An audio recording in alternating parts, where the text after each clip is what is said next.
Magandang araw, ako po si Sir Ariel, ang ALS lover ng Edtech Unit. Narito po ako para sa isang napakagandang balita at upang magpaalala na ang kinabukasan ay mas gaganda at uunlad kung ang lahat ay patuloy na mag-aaral. Sa edukasyon sa ating bansa, tiyak na walang maiiwanan sa pag-abot ng mga pangarap. Kaya naman ang Department of Education ICT's Educational Technology Unit at Alternative Learning System Task Force ay nagtutulungan sa pagkakaroon ng ALS Tech Empowerment Program upang maihatid ang excellent quality education sa ating mga ALS learner and teachers.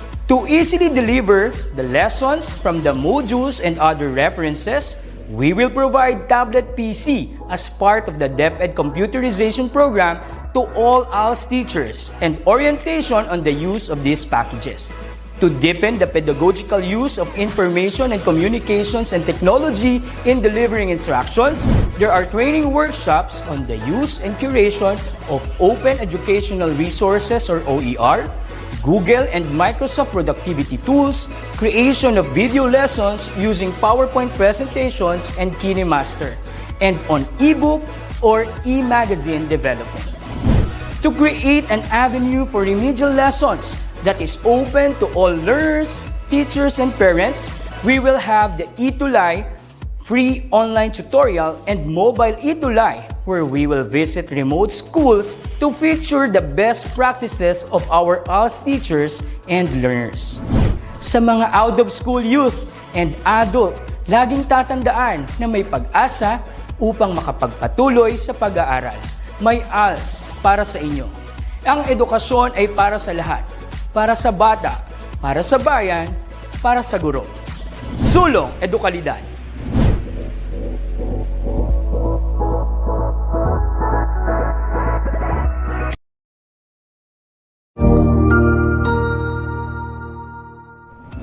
Magandang araw, Sir Wilbur po, at your service. Narito ang ETUlay upang gabayan ka sa inyong pag-aaral upang lubos na maunawaan ang iba't ibang paksa o subject. Ang ETUlay ay isang free online tutorial class na pinangungunahan ng ICT's Educational Technology Unit sa pamumuno ni Undersecretary Elaine Del B. Pascua. Ang programang ito ay hindi lamang para sa mga bata, kundi ito rin ay magsisilbing gabay sa mga magulang at mga guro kung paano nila ituturo o gagabayan sa bawat asignatura ang kanilang mga anak o mga estudyante. Sa kasalukuyan, ang self-learning module mula sa rehiyon ng Calabarzon at kilala sa tawag na pivot ang ginagamit sa ating ETUlay online class. Kaya ano pang hinihintay ninyo? Ihanda na ang inyong mga ballpen o lapis, papel o kwaderno at samahan kaming itulay ang pagkatuto para sa bawat batang Pilipino. Sama-sama tayong magtutulungan para malampasan ang mga hamon sa panahong ito. Halina't matuto kasama ang inyong online tutor sa oras na ito.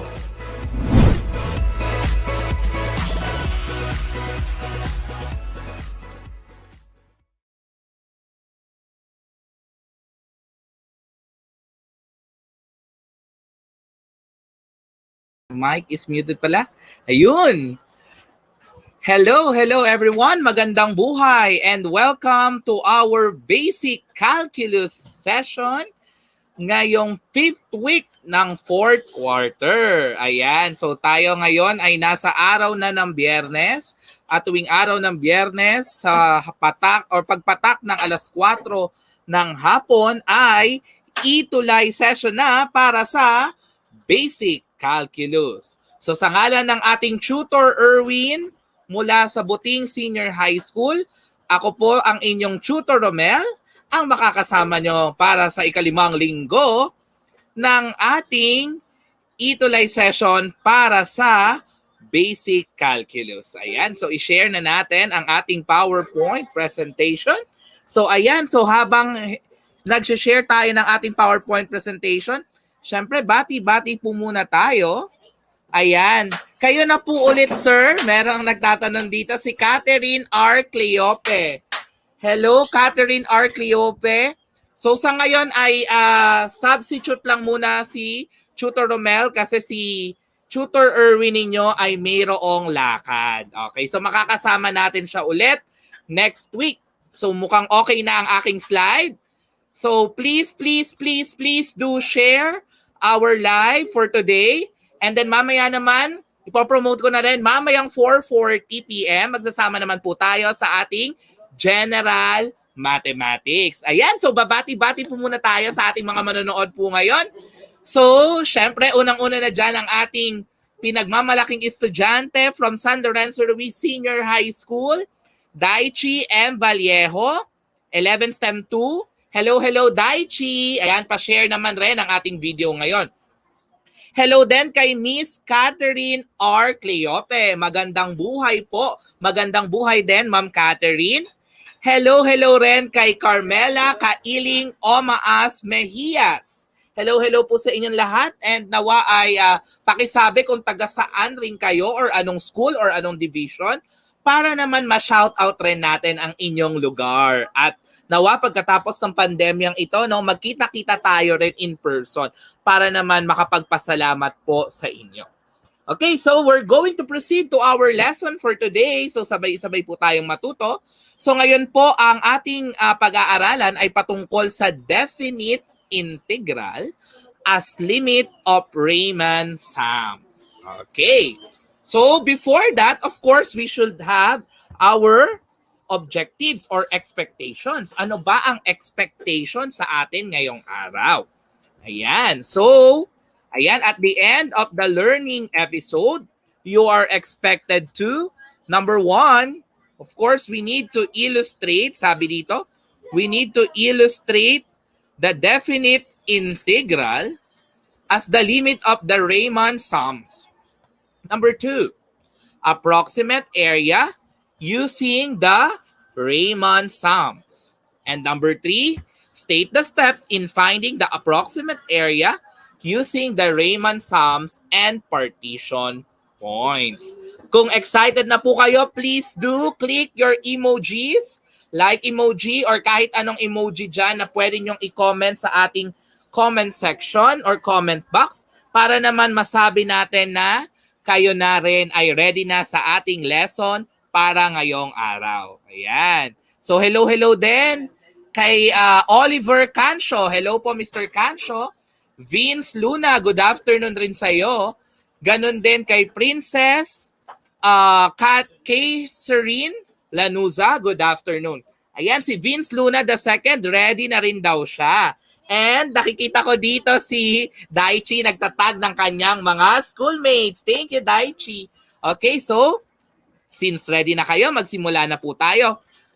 Before we start with our lesson for today, let us have first a recap. Okay? So, this is very familiar to everyone because you have discussed this in your pre-calculus. Okay? The sum. Okay? And this symbol is very familiar, right? Sige nga po, ano nga pong tawag natin sa symbol na ito? Okay, habang naghintay tayo ng comment, basahin ko na po ito, no? The sum of a sequence can be represented by the sigma notation or summation notation. Ayan, nandito na pala yung sagot sa aking tanong, no? This is represented or this letter is represented by summation. If you will recall in your quarter 1, that is in your pre-calculus class nga po, summation is defined as the summation of k equals 1 up to a sub k is equal to a sub 1 plus a sub 2 plus up to plus a sub n.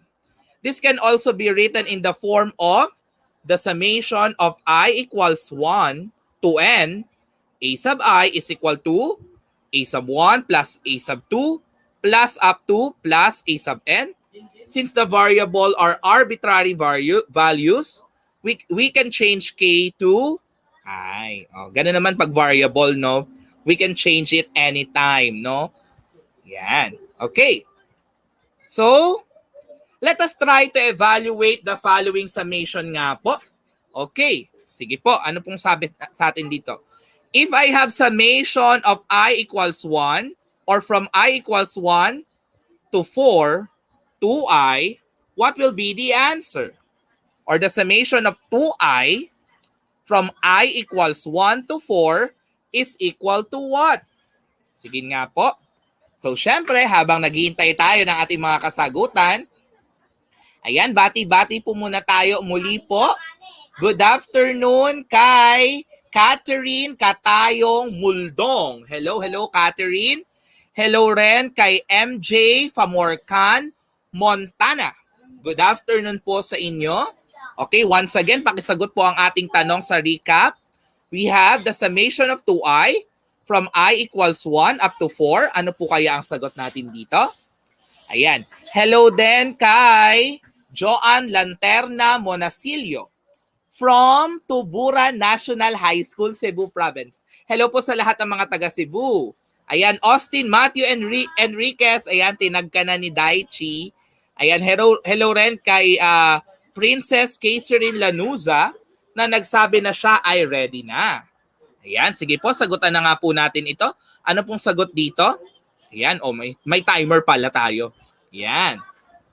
Okay, so the answer will be, okay, so this is equal to 2 times the quantity 1 plus 2 plus 3 plus 4. Ayan, sumagot na si Vince Luna. Thank you. Thank you very much, Vince Luna. Taga saan kaya si Vince Luna the second? Ayan, so ang sagot po natin ay 20. Thank you very much, Vince. Tama ka. Next po tayo. Number 2. Okay, so we have, for item number 2, the summation of I squared from I equals 2 to 5. Ano naman po kaya ang sagot? Ayan, so sumagot na rin si MJ Famorcan Montana. The answer is 20. Ayan, si Vince Luna the second pala ay from Buting Senior High School. Hello, hello po sa lahat ng mga taga Buting Senior High School. Magkapareho tayo, Vince. Pareho tayo ng division of Pasig City. Ayan. Thank you, Vince, sa inyong pagsagot. Ayan. Good afternoon rin, Marites Pagalanan Iniba. Ayan. So, ano po kaya ang sagot natin dito sa number 2? Again, we have the summation of I squared from I equals 2 up to 5. Sabi ni Vince Luna, 52. Tignan natin. Ayan, so may timer tayo, no? 2, 1. The answer is, ayun, 52. Thank you very much, Vince. Okay, let's proceed to item number 3. We have the summation of I squared plus 1 where I equals 3 up to 5. Ayan. Sabi ni Princess Catherine Lanuza, siya ay from Kalayaan Elementary School. Saan kaya ang Kalayaan Elementary School? Sana mag-comment siya mamaya kung saan ang Kalayaan para naman mabati natin ang mga kung taga saang lugar man kayo dito sa Pilipinas. Yan. So ano pong sagot natin dito? Let's have our timer. Ayan. So, what do you think will be our answer here? So we have 53. We have 3 squared plus 1 plus 4 squared plus 1 plus 5 squared plus 1. That is equal to 53.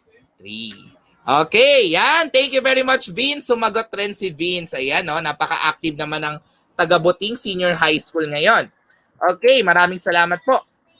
Okay, so in your junior high school years, you are done studying the area of plane figures such as triangle. Sige nga po, kung naaalala po natin ang mga formula po dito, ano po kaya ang formula nga sa area ng triangle?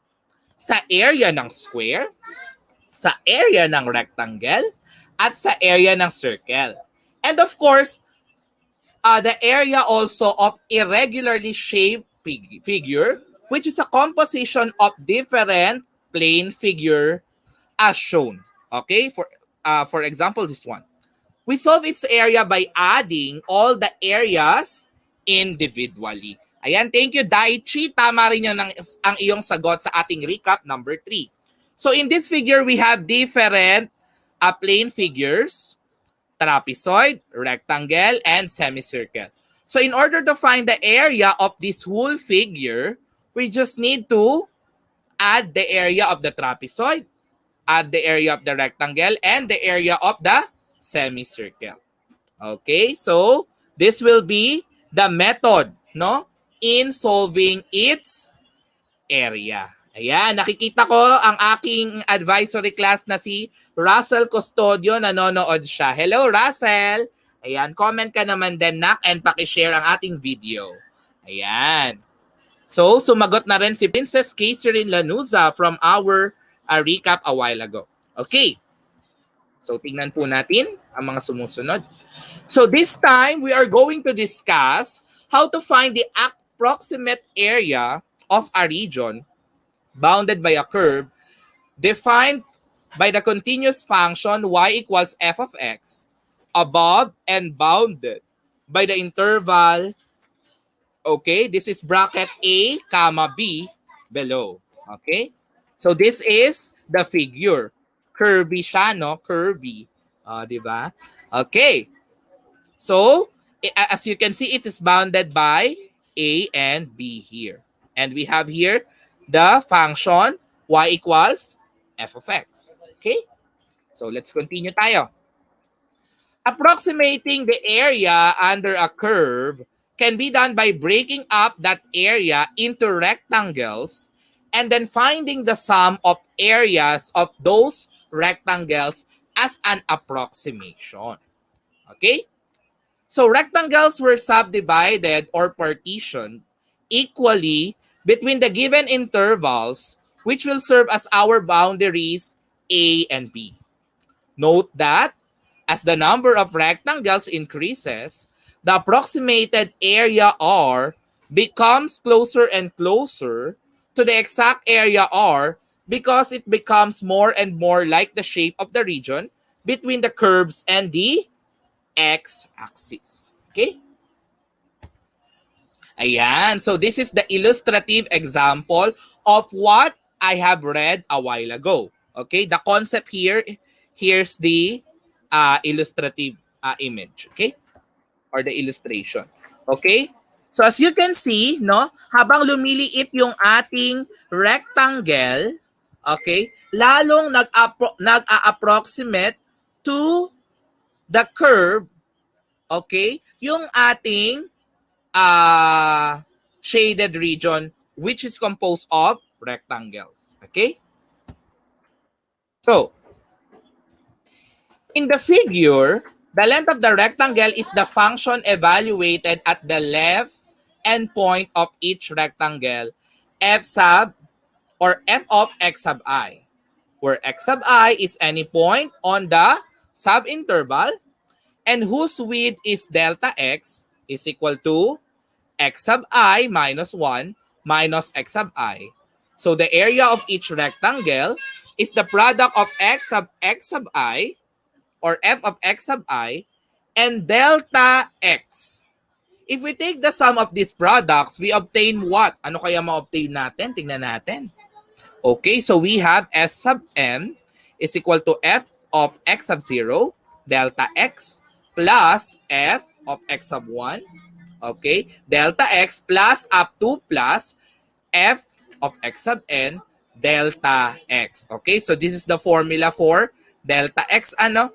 Okay, so that's why ang recap pala natin ay summation dahil kailangan natin siya dito sa ating lesson na ito. Okay, so we can rewrite it as what? S sub n is equal to the summation of x sub I delta x from I equals 0 up to n. Okay. So, this is the illustration of the concept that I have read a while ago. So, we have here x sub 0 and of course, its value or y value is at f of x sub 0. Okay? Then x sub 1 and of course, the distance from x sub o to x sub 1 is what we call the delta x. Okay? Delta is assumed to be the, or it represents the difference, no? The difference. Okay? So, ayun po yan. Okay. So, next po tayo. So, this sum is called a Riemann sums for f on A, B, open and close bracket. It is named after George Bernhard Friedrich Riemann, a German mathematician who studied extensively the limits of both continuous and discontinuous function. Okay? So, as the number of rectangles increases, as per mentioned a while ago, n gets larger and larger, while the length of the subintervals delta x gets smaller and smaller. As this happens, the Riemann sums tend to move toward a limiting value. So in symbol, we can rewrite it as the limit, okay, of the summation of x or f of x sub I from I equals 0 up to n as delta x approaches 0. No? Where delta x is equal to what? It's equal to b minus a over n. Okay, so there's a note here. Note that delta x is equal to b minus a over n, and that is the length of each sub-intervals. Okay? This is done by dividing equally the open close bracket AB into n sub-intervals. Okay, so ready na po ba tayo mag-solve ng ating mga examples? Okay, but before that, let us have this. I guess this is the last concept to be discussed. The set of points P sub n is equal to x sub 0, comma x sub 1, comma up to x sub n is called the partition points of A, B, open close bracket. Note that as we divide the interval into n sub-intervals, we have n plus 1 partition points. To determine the partition points, let x sub 0 is equal to a, and for each I equals 1, 2, 3, up to n, we identify the next partition points by using x sub I is equal to a plus I delta x, and the last partition points x sub n equals B. Okay, so nandyan pa ba kayo? Comment naman po kapag nandyan pa kayo or kung nandyan pa kayo para naman masabi natin na meron pa akong kasama sa ating ETUlay session ngayon. So this is the tabular form of what I have discussed here. Okay, this is the tabular form, no? Okay, ayan, so meron na tayong mga nagre-react dito. Nakita ko nang nag-react si Daichi. Thank you, Daichi Vallejo. Ayan, react naman tayo dyan. Okay. Yan, we are down now to our examples. So what's our example here? We are asked to find the sub-interval delta x and partition points P sub n equals x sub 0, comma x sub 1, comma up to x sub n of the given intervals a, comma b, and n. Okay, tingnan po natin ito. Okay. Sige, magsasolve na tayo. Okay. So we have here 0, 1 equals 7. So what will be the solution? So we all know that the formula for the sub-interval delta x is equal to 1 minus 0 all over 7, which is equal to 1 over 7. Okay, sige nga po. So what are our partition points? From 0, okay, we are going to add what? We're going to add 1 over 7, okay, until we reach 1. Okay, so that's why we have here 0, 1 over 7, 1 over 7 plus 1 over 7, that is equal to 2 over 7. 2 over 7 plus 1 over 7, that is equal to 3 over 7. 3 over 7 plus 1 over 7, that is equal to 4 over 7. Ayan. And then, we have 4 over 7 plus 1 over 7, that is equal to 5 over 7. 5 over 7 plus 1 over 7, that is equal to 6 over 7. And then 6 over 7 plus 1 over 7 is equal to 1. Okay, ayan. Good afternoon rin sa iyo. Jermaine Garcia, ang ating topic ngayon ay Riemann sums. Okay? So we're going to determine the approximate area of a curve. Okay? Applying the Riemann sums po. Tagasan kaya si Jermaine? Hello, Jermaine Garcia. Ayan, thanks for asking. Ayan. And of course, bago ko po pala malimutan, nais ko rin pong batiin si Sir Rafi Maga, na author po ng ating module, na isa po sa ating mga reference material na ginamit po para maging posible ang ating ETUlay session ngayon. Thank you po, Sir Rafi Maga, the assistant to the principal of Eusebio High School, Schools Division of Pasig City. Thank you, Sir Rafi. Hello, hello. Ayan. So, ayan, thank you rin sa iyo, Jermaine Garcia. Okay, so let's proceed to the next one. How about if it's 2, 5? Okay, equals 5. Okay. So what will be the solution for the sub-interval? Ayan, sabi ni Jermaine Garcia, taga Las Piñas City po, sir. Ayan. Hello, hello po sa lahat ng mga taga Las Piñas. Ako po ay nanggaling rin sa Las Piñas way back 2013 to 2017.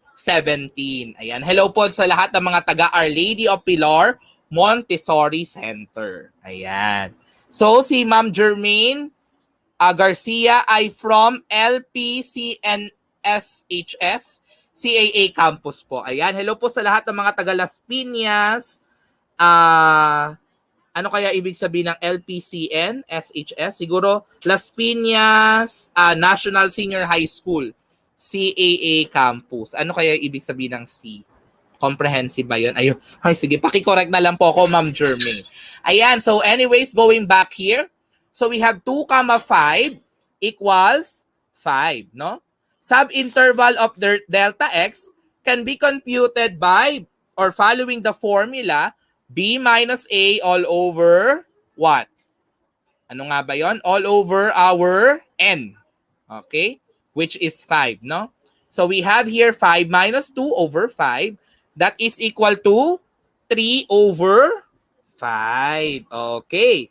So we have here what? So for the partition points, anong gagawin natin para ma-identify natin yung partition points? So from 2, we just going to add 3 over 5. Okay? So we have 2, 13 over 5, 13 over 5 plus 3 over 5, that is 16 over 5. Okay? Malalaman natin na tama yung sagot natin, no? Kapag after natin 5 beses na mag-add, di ba? 1, 2, 3, 4, 5. 5 beses tayo mag-add ng 3 over 5, di ba? Ma-achieve natin yung value nung B. Di ba? Okay, first count or first total or first sum natin. First addends, 'di ba? 2 plus 3 over 5, 13 over 5. 13 over 5 plus 3 over 5, 16 over 5. 16, ano na yan pangatlo na tayo. 16 over 5 plus 3 over 5, that is 19 over 5.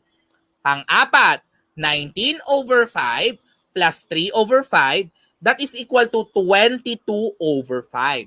And the last one, pang-lima, dapat ma-achieve natin si 5, 22 over 5 plus 3 over 5, that is equal to 25 over 5, which is also equal to 5. Therefore, our answer is correct. Okay? Any questions so far? Okay, I hope wala. Okay, react naman po tayo dyan. Para naman po malaman ko na kayo pa rin po ay nandito. Ayan, so nawa po marami po tayong natututunan sa ating ETUlay session ngayon, solving the approximate area of a curve applying the Riemann sum. Okay, how about this one? We have -5, -1 equals 6. So, once again, the formula for our sub-interval, delta x is equal to b minus a all over n. Okay? So, we have -5, which represents our, okay, it represents our b. Okay? Okay? And then we have here a negative 1 all over 6, which represents our n. Okay. Then this will be equal to negative 4 over 6 is equal to negative 2 over 3. Okay? So, how about our partition points? Ilang beses tayo mag-a-add ng negative 2 or, sorry po, ilang beses tayo mag-subtract ng negative 2 over 3? Okay? So, from here, ayan. Sorry po, kailangan kong uminom ng tubig. Konti. Sorry po, ayan. Ayan. So, we have negative 5. Okay? When we add negative 5 or when we subtract negative 5 by negative 2 over 3, what will be the answer? It will become negative 13 over 3. That's the first. Okay? Next. Negative 13 over 3 minus negative 2/3 or minus 2/3, that is equal to negative 11 over 3. Okay? That's the second.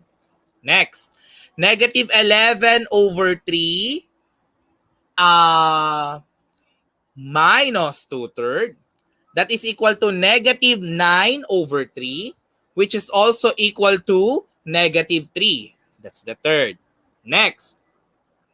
Negative 3 minus, okay, or plus 2/3, okay, plus 2/3 is equal to or minus negative 2/3. Sige, para di tayo malito, no? Negative 3 minus negative 2/3, that is equal to negative 7 over 3. That's the fourth. Next. Negative 7 over 3 minus negative 2/3, that is equal to negative 5 over 3. Okay, ayan na, pang-anim na. Dapat equal to sa negative 1, ha? Okay. So we have negative 5 over 3 minus negative 2/3, that is equal to what? That is equal to negative 3 over 3, which is equal to negative 1. So therefore, our answer is correct. Okay, so we have the sub-interval and the partition points. Okay, meron pa po ba tayong susunod? Meron pa. We have negative 2, 4, okay, equals 5. So what's the formula for our sub-interval? Delta x is equal to b minus a. We have 4 minus negative 2 all over 5 is equal to 6 over 5. Okay. So how are we going to determine once again the partition points? Okay, so just add 6 over 5 or our sub-interval to negative 2 how many times? And to its succeeding sum, okay, how many times? 5, no? 1, 2, 3, 4, 5. At dapat makarating tayo kay 4. Okay, as we add 6 over 5, 5 times. Okay, so we have negative 2 plus 6 over 5. That is equal to, negative 2 is equal to negative 8 over 5. This is equal to what? Negative 2 is equal to negative 10 over 5. Okay? So negative 10 plus 6 is negative 4. So that's why it becomes negative 4 over 5. Okay, that's the first. Negative 4 over 5 plus 6 over 5, that is equal to 2 over 5. That's the second. Next, 2 over 5 plus 6 over 5, that is equal to 8 over 5. That's the third. Next, 8 over 5 plus 6 over 5, that is equal to 14 over 5. Okay, and the last one, 14 over 5 plus 6 over 5 is equal to 20 over 5, which is also equal to 4. Ayan, any questions so far? Ayan po. Ayan, don't forget to react, of course, sa ating live ngayon, sa ating ETUlay session ngayon. And of course, don't forget also to share our ETUlay session. Sa mga may hina ang internet, don't worry, pwede nating panoorin pa rin ang ating ETUlay session anytime, anywhere, dahil ito ay recorded. O, di ba? Saya-saya. Okay, so we are now going through the main lesson, which is the approximating the areas using the Riemann sums. Okay? So yung kanina parang ano lang yan, parang sample-sample lang. Parang a brief introduction to the real lesson. Okay? So what are the steps? Okay? So the steps are, of course, we are done with this, no? Nagawa na natin to kanina. We need to solve for the sub-interval of each rectangle. Ayan, nakakatuwa. Ang daming mga nagre-react ng kanilang mga heart emojis, like emojis. Ayan, sana mag-comment rin sila, no? Para ma-shoutout ko rin kayo. Okay, so solve the sub-interval of each rectangle. Delta x, the formula is delta x equals b minus a all over n. Okay, then we also have, okay, the next step, solve the partition points. We already knew that, okay? Meron tayong mga exercises, 4 exercises on solving that. Find the length of what? Of x or f of x sub I of each rectangle by substituting the partition x sub 1 points into the given function. Next, find the area, ayan, of each rectangle by getting the product of x or of f of x sub I times delta x, where x sub or f of x sub I depends on which part of the sub-interval being considered. Ayan, good afternoon din sa iyo, Warren S. Rivera. Tagasan kaya si Warren. And of course, we need to calculate the approximate area by getting the sum of the areas of all the rectangles being included. Ayan, so in mathematical form, we have x sub n. S sub n is equal to f of x sub 0, delta x, plus f of x sub 1, delta x, plus up to plus f of x sub n, delta x. Okay, so let's continue. Okay, so let us have this example. Let us try to calculate the approximated area of the region bounded by the function f of x is equal to x squared at the interval 1, 3, open close bracket, using 4 sub-intervals. Okay? So of course, we need to identify first our given. Tingnan nga po natin. So once again, here's the solution. Okay, so while I am discussing the solution, gusto ko po kayo rin magpa-participate. Okay, so we are going to have the step 1. Ano po bang step 1, Tutor Romel? Excited na ba kayo? React na. Okay. Ayan, sabi ni, ayan, may nag-comment na tayo dito. Sabi ni Daichi, ayan, delta x is equal to 1/2. Ayan. Tingnan natin. Ayan, thank you very much, Daichi, sa iyong pag-comment. Ayan, nanonood na si Austin Matthew Enriquez from San Lorenzo Ruiz Senior High School rin ito. Thank you. Ayan, so, as you can see, we have here 4 rectangles. Kasi sabi dun sa problem natin, no? Anong sabi? Okay? Using 4 sub-intervals. So, it means 4 rectangles. Okay? Okay. So, let's proceed. So, for the step 1, ayun. So, for the okay? For delta x, with n equals 4, and with interval 1, 3. Okay? So, as you can see, we have here 4 identical rectangle. Okay? So, using the formula, delta x is equal to b minus a all over n. Delta x is equal to 3 minus 1 all over 4. Delta x is equal to 1/2 equals 0.5. So, therefore, the width of each rectangle is equal to 0.5. Okay, congratulations, Daichi. Napaka-active talaga nito ni Daichi. You deserve a clap, clap. Ayan. Okay, next natin. Next step. Step number 2. So for step number 2, we are going to solve for the partition points. Sige nga po, what's our partition points, mga anak? So we're going to start with 1. Napakadali, no? Because it's already given, no? Sabi dito, our interval is from what? It's from 1 to 3. So therefore, the partition points will start with 1. Okay? Okay, and then just add 0.5, no? 1 plus 0.5, that is equal to 1.5. Then we have 1 plus 2 times 0.5. Okay, that is equal to 2. Okay, next, 1 plus 3 times 0.5, that is equal to 2.5. Ayan. Thank you very much, Daichi talaga. Napaka-active. Very good.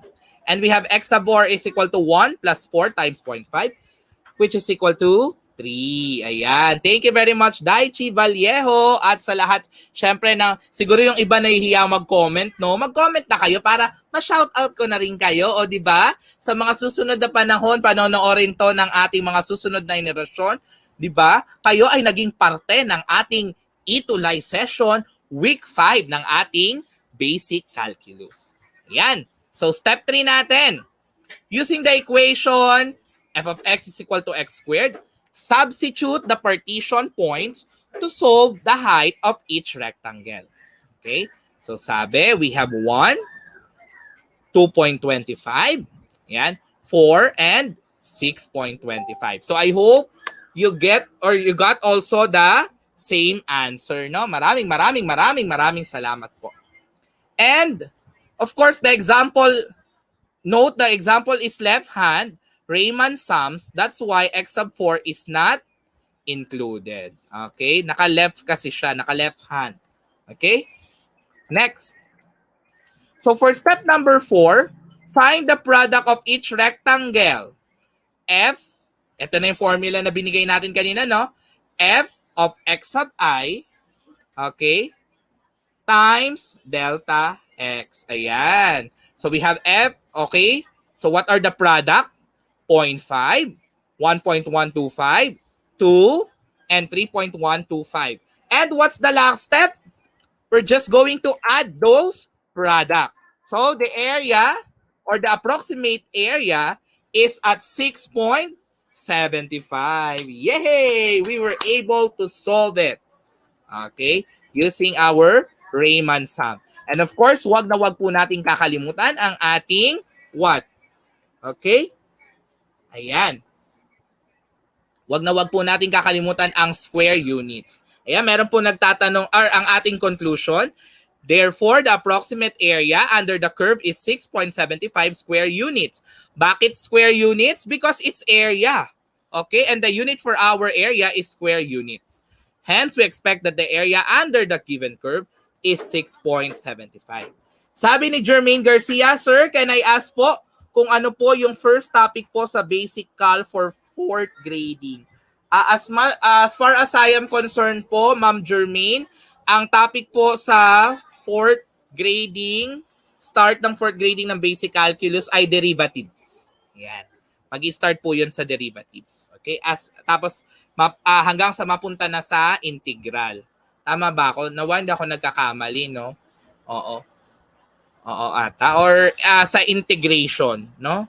Yan. Paki-check rin, mama, para sure. Paki-check rin po sa most essential learning competency ng Department of Education o kaya po sa curriculum guide ng basic calculus. Ayan. So, as we able to solve our given example, let us now proceed to our activities. Ayan. So ano po kaya ang sagot natin dito? Choose the letter that corresponds to the correct answer. Ayan. Thank you po, Ma'am Jermaine. React naman po tayo. At mamaya ha, 4:40. Uy, it's 4:40 na. Baka naghihintay na ang ating mga general mathematics viewers naman dyan. Wait lang po. Naandito pa lang po tayo sa basic calculus. Malapit na tayo matapos. Okay? Ayan, so paki-answer na lang po ang ating mga activities. Ayan, we have 5 seconds here. Ayan, so ang sagot natin for na item number 1 ay Riemann sums. Item 2. Ayan. So for item 2, what would be the width of each subinterval if its n is equal to 4 and the interval is 1, 5? 5 seconds. Ayan. Okay lang po, Sir Joel. It's better to be late than never. Hello, Sir Joel. Tagasan kaya si Sir Joel? Sir Joel, maaga ka pa para sa general mathematics, ha? Mamaya may general mathematics tayo. Ayan. For number 2, it's letter A. Tama si Jermaine Garcia. And item number 3 naman po. Ayan. Tingnan natin. Ano kaya ang sagot? Ayan. Thank you, Sir Joel. Sumagot na rin siya. Si Daichi sumagot na rin. The answer is, for item number 3, it's letter B. And for item number 4, what are the partition points of 1, 5, open close bracket, and n is equal to 4? 5 seconds.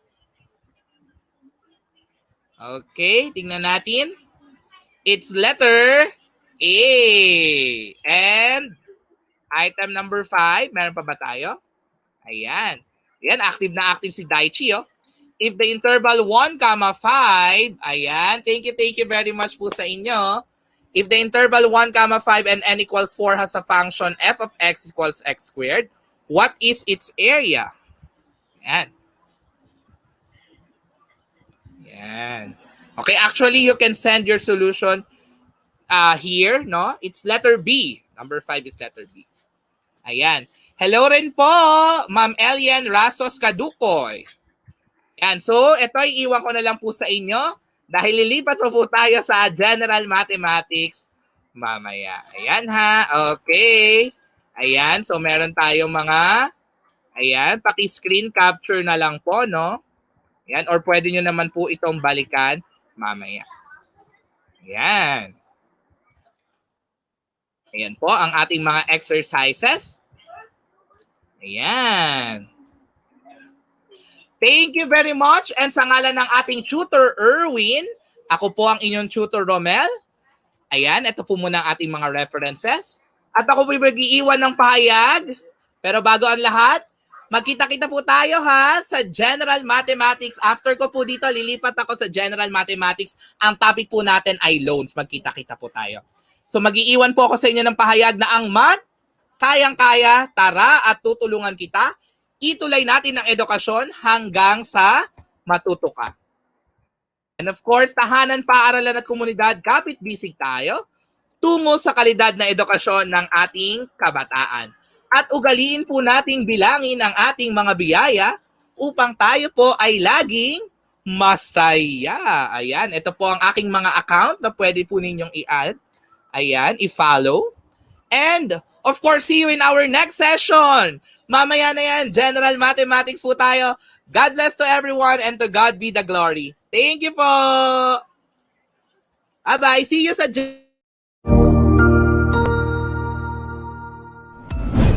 Sigurado ako na marami ka na namang natutuhan sa ating ETUlay tutorial session ngayong araw. Tandaan, ito ay hindi lamang para sa ating mga mag-aaral, kundi pati rin sa ating mga minamahal na guro at mga magulang na kaagapay natin para maituloy ang pagkatuto sa kabila ng nararanasang pandemya. Patuloy ding sumubaybay sa DepEd TV para sa mga araling ginawang video episodes. Mapapanood ito mula Lunes hanggang Sabado, alas 7 ng umaga hanggang alas 7 ng gabi sa inyong mga telebisyon.